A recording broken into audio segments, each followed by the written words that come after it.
Halo Smart Viewers, sesuai dengan janjinya kita akan ngebahas bisnis seorang Binusian yang bernama Crunch Tea. Nah, di sini kita sudah bersama dengan Priscilla Irma, ownernya. Halo. Halo Kak. Oke. Nah, aku tertarik sih karena ini snack Hosti dibilangnya ya. Iya. Mungkin untuk Smart Viewers, Hosti itu adalah kalau di gereja itu dibilangnya dengan tubuh Kristus. Itu yang biasa diberikan saat sakramen Ekaristi. Dan memang aku tahu ada yang menjualnya nih untuk sebagai snack, tapi aku nggak tahu ternyata Binusian juga terpanggil untuk menjual snack ini gitu. Jadi tapi ini klaim dulu ya, ini bukan Hosti yang maksudnya di gereja atau seperti apa. Jadi ini adalah remahannya, betul? Betul. Oke, nah mungkin sebagai pembukanya aku mau tahu inspirasinya dari mana sih? Oke, jadi pas pandemi itu kan buat yang Kristen Katolik itu nggak bisa beribadah ke rumah ibadah kita untuk misal di gereja. Jadi kita itu misalnya di rumah by online.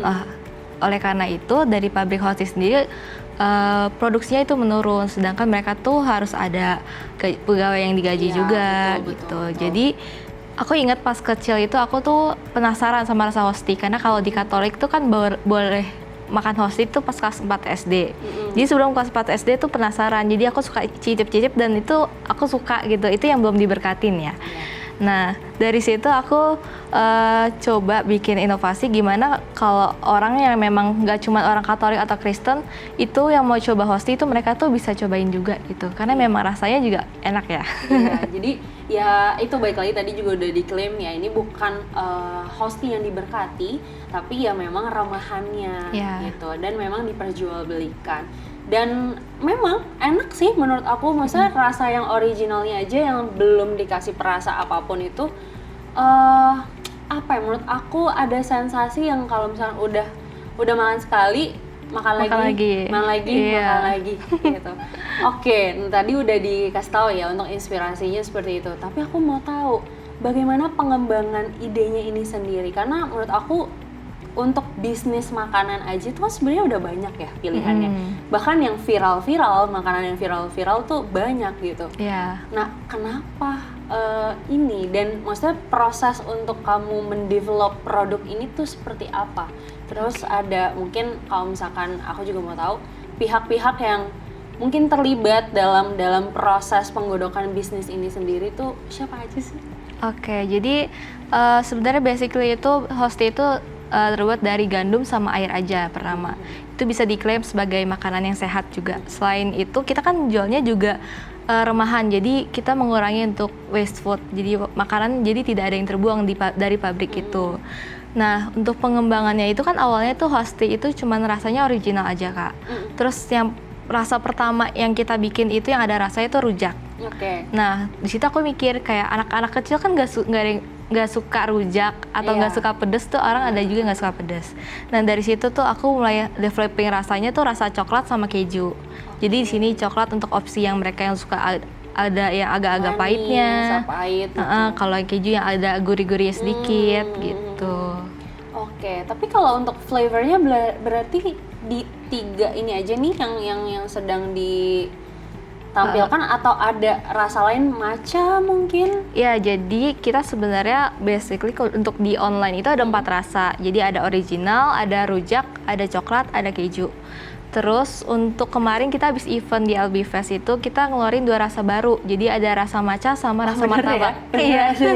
Soalnya untuk rasa matcha sendiri kan sekarang lagi hits banget. Iya, matcha banget gitu. Orang-orang pada cari minuman matcha, makanan matcha, apapun itu. Ternyata ada juga ya. Iya, beneran ada. Jadi di sini kita juga pakainya pure matcha. Jadi bahan-bahan yang kita pakai itu pure semuanya. Jadi tidak ada yang pakai perasa buatan gitu. Jadi coklat kita pakai bubuk dark coklat asli, pure matcha kita pakai pure matcha asli gitu. Oke, berarti secara kualitas rasa itu dijamin keasliannya ya. Oke, nah untuk tantangan produksinya ada nggak sih? Ada, kita kemarin sejujurnya baru mengalami tantangan ini sih. Jadi kita udah terbiasa dengan produksi yang udah SOP-nya seperti itu, resepnya seperti itu. Cuman kendala dari pabrik hostingnya itu, jadi kadang tuh ada pinggiran yang tebal. Jadi kadang tuh 1 dus itu bisa setengah dus sendiri yang nggak bisa kita olah lagi, karena walaupun udah di oven lagi itu tetap keras. Sedangkan biar orang nyaman makannya, jadi orang makan terus, jadi kita harus seleksi bahannya gitu juga. Oke, nah tadi mungkin aku tertarik untuk lebih lanjut jawaban kamu ya, kan karena ini juga mengusung zero waste. Kalau misalkan ada nggak sih momen-momen mungkin ada yang tidak terjual atau apapun itu, bagaimana kamu akhirnya mewujudkan zero waste-nya? Jadi yang tidak terjual itu kita jadiin pupuk kalau di rumah gitu. Jadiin pupuk karena kan memang bahannya itu semuanya alami dari gandum sama air. Atau bisa juga kita kasih ke pakan ayam gitu juga. Tapi kan kalau yang kita juga sempet sih kayak mungkin ada kesalahan resep. Jadi kita biasa misalkan beli di toko A tapi bahannya habis. Jadi di situ kita mulai mau nggak mau mau nggak mau cari lagi. Terus jadi harus develop rasa-rasa baru lagi juga gitu. Oke, dan sebenarnya aku juga sempet kepo sih soal produk ini, karena aku tahu kalau misalkan kamu juga memberikan produk-produk ini ke suster ya. Ya, jadi kalau pabrik hostinya sendiri itu biasanya remahan hosti itu juga ada yang dikasih ke susteran untuk diolah lagi. Jadi ada yang dibikin jadi kerupuk, jadi gendar, jadi nastar. Jadi gendar? Iya, jadi gendar. Jadi mereka olah lagi, jadi kembali jadi tepung lagi untuk diolah lagi jadi makanan baru lagi gitu. Oke. Mungkin aku tadi belum menanyakan soal respon awal konsumen ya. Ketika mereka mungkin, ya tadi kan kamu ingin juga orang yang mungkin di luar gereja yang tidak menyantap hosti itu tahu nih rasanya. Kalau misalkan dari konsumennya, gimana respon pertama mereka? Jadi awalnya kita tuh mulainya dari online sebenarnya. Jadi kita cuman dari platform online, terus respon orang tuh ya yang beli ya pasti yang tahu aja gitu soal hosti, bukan orang yang pengen coba-coba. Nah kalau kita bazar nih, contohnya kemarin pas LB Fest itu banyak banget juga yang orang yang wah apa nih kayak hosti, karena kan sempat viral tuh pas puasa kayak bercandaannya gitu ya. Jadi mereka tuh asik gitu, semangat untuk cobain kita, bahkan mereka tuh bener-bener beli produknya juga, dan mereka tuh suka juga sama rasanya. Suka gitu. Ya berarti ya? Iya. Berarti responnya sejauh ini adalah positif. Oke. Nah tadi juga udah sempet disebut nih, ada salah satunya online kan. Strategi pemasaran untuk produk ini sendiri dari yang mungkin kamu udah jual secara online, terus juga ikut bazar ya. Ada nggak maksudnya dari strategi ini kamu merasa kayak oh ternyata lebih works strategi ini loh, mungkin bazarnya yang lebih works atau online yang lebih works. Ini mungkin bisa jadi tips untuk para binusian ya yang sekarang lagi bingung nih, apakah mulai online dulu, apakah mulai dengan di event-event dulu atau seperti apa gitu, boleh dong? Ya kalau aku sendiri kan ini aku mulainya karena mulai online, jadi kayak awal-awal tuh udah nyaman aja gitu di online, kayak oh udah enak nih tinggal masang ads aja, terus tinggal misalkan ada affiliate yang jualin, terus lama-lama tuh pasarnya kok cuman orang yang tahu hosti aja gitu, sedangkan aku yakin kayak di luar sana tuh ada orang yang mau coba hosti, cuman ya mungkin nggak update juga atau nggak lewat di FYP mereka. Gitu. Betul. Jadi kita pas bazar kemarin kita seneng banget sih, itu banyak banget orang yang cobain aja, bahkan kayak kita seneng excitednya mereka gitu buat cobain, oh hosti nih kayak gini ternyata rasanya. Excited gitu. dengan feedbacknya mereka ya. Betul. Oke. Nah kalau misalkan mata kuliah ya, aku mau tahu karena kamu juga binusian dan aku tahu bahwa di binus ini tuh memang kita didorong untuk jadi entrepreneur. Ya betul. Nah aku mau tahu nih, apakah ada mata kuliah tertentu yang menurut kamu ini works banget lagi untuk diterapkan betul-betul di bisnis kamu sekarang? Oke. Kalau aku kan dari business creation ya jurusan aku. Nah di situ tuh ada kayak namanya semacam critical thinking. Jadi gimana kita nemuin market, tapi di situ ada peluang bisnis. Jadi kita fokus aja dulu gitu di market itu. Terus misalkan kayak kalau case-nya aku, jadi ada orang yang penasaran sama hosti, terus sedangkan kan mereka nggak mungkin ke gereja untuk minta ke romonya gitu ya. Jadi kayak aku bikin hosti ini biar semua orang tuh bisa cobain.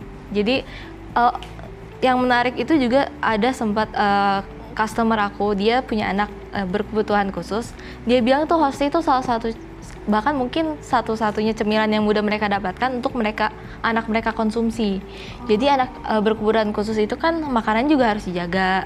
Jadi dari bahan dari gandum sendiri itu sebenarnya kan juga natural juga gitu ya. Iya, gitu. Betul. Karena ya ini remahan roti ini tuh memang tidak diberikan ragi ya, gitu. betul. Jadi itu salah satu yang memang membuat cemilan ini tuh sehat gitu.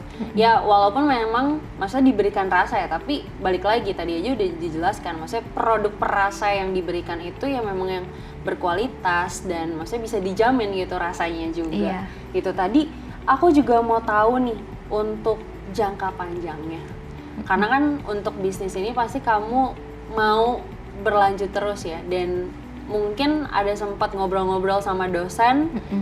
Untuk jangka panjangnya seperti apa sih, planningnya, strateginya itu seperti apa? Oke, jangka panjangnya sih karena aku fokusnya tuh terlalu di online banget, jadi aku jujur untuk branding aku tuh baru mulai tuh setahun belakangan ini. Branding dari mereknya ini. Jadi kedepannya itu mungkin kita akan bikin web juga, jadi untuk orang tuh akses langsung cari misalkan dari Google langsung cari Remahan Hosti gitu, langsung munculnya aku gitu. Jadi langsung ke website kita sendiri. Terus selain itu juga mungkin kita juga banyakin bazar-bazar, jadi makin banyak orang yang mau penasaran sama Hosti, jadi mereka tahu rasanya. Kalau terdekat ini bazar yang kamu akan ikut di mana? Mungkin siapa tahu nanti Smart Viewers ada yang langsung tertarik dan mau mampir ke bazar, kira-kira? Kalau buat bazar sih terdekat masih kita masih cari ya lokasi yang pas di mana. Cuman kita tuh juga ada reseller juga gitu, yang ada toko offline-nya. Gitu. Mungkin boleh ya dipromoin Instagramnya atau online e-commerce-nya, boleh dikasih tahu ke pemirsa. Gimana? Jadi kalau pemirsa mau beli produk Remahan Hosti ini, jadi bisa langsung aja nama tokonya itu homobonus.co atau langsung di search aja Crunch Tea, itu juga muncul. Nah itu dia Smart Viewers untuk pembahasan kita tentang Crunch Tea ini. Menurut aku ini ide yang menarik sih, karena berangkat dari sebuah inspirasi yang menurut aku, karena emang mulia gitu agar produksi ini tidak berhenti dan ternyata dilanjutkan untuk tidak membuang-buang makanan, zero waste, itu balik lagi. Jadi aku berharap ini akan terus berlanjut dan bahkan menginspirasi para binus yang lainnya untuk bisa memulai bisnis nih, karena menurut aku kalian sangat didukung gitu loh untuk di perkuliahan untuk bisa menjadi seorang entrepreneur. Well, tapi jangan kemana-mana dulu Smart Viewers, karena sebentar lagi kita akan kembali hadir dengan informasi menarik lainnya, so stay tune di channel Pinusia.